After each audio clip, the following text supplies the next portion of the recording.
छत्तीसगढ़ की सियासत में घर वापसी की गूंज है, पर कदमों की आहट अब तक सुनाई नहीं दी है। विधानसभा चुनाव के दौरान पार्टी लाइन से बाहर गए नेताओं की वापसी की कोशिशें लगातार जारी है, पर फॉर्मूला है कि अटका पड़ा है और बैठकें ठहरी हुई हैं। तो उधर बीजेपी चुटकी ले रही है। घर वापसी को लेकर कांग्रेस में क्या आखिर उथल पुथल चल रही है, इस रिपोर्ट में दिखाते हैं।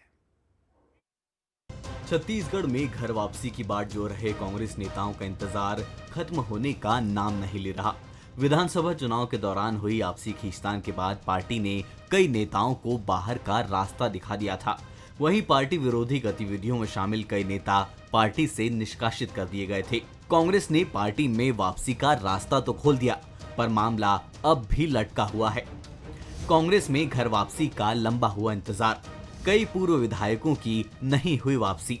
घर वापसी के लिए बनाई गई थी कमेटी, एक बैठक के बाद नहीं हुई दूसरी बैठक। पहली बैठक के बाद हुई थी घर वापसी। पूर्व विधायक बृहस्पति सिंह को इंतजार, अनूप नाग, किस्मत लाल नंद को भी इंतजार।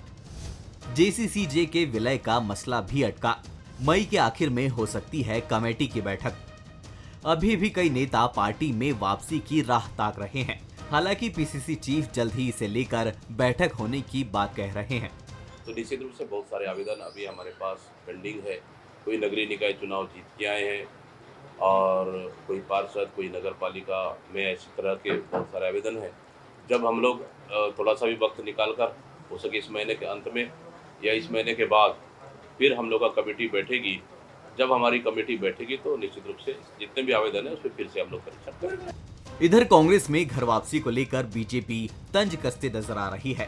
बीजेपी का कहना है कि दूसरी पार्टी में कोई ले नहीं रहा, इसीलिए वापसी का इंतजार किया जा रहा है। अब वो तो पीसीसी के अध्यक्ष और कांग्रेस के जो अध्यक्ष हैं वो बता पाएंगे, लेकिन जो वास्तविकता यही है कि उनके पार्टी में से तो जाने वाले लोग बहुत हैं, आने वाले बहुत कम है। अब नहीं मालूम उनको कहीं और रास्ता नहीं मिला होगा, इसलिए फिर वापस जा रहे होंगे। कांग्रेस में आपसी कलह और पार्टी विरोधी गतिविधियों के बाद कई नेताओं को बाहर का रास्ता दिखाया गया, पर कांग्रेस को अपने याद आ ही गए। अब बस इंतजार है तो इन नेताओं की वापसी का। लेकिन क्या वापसी के बाद भी कलह थमने की कोई गारंटी है? ये बड़ा सवाल है। शिखर देवांगन, बंसल न्यूज, रायपुर।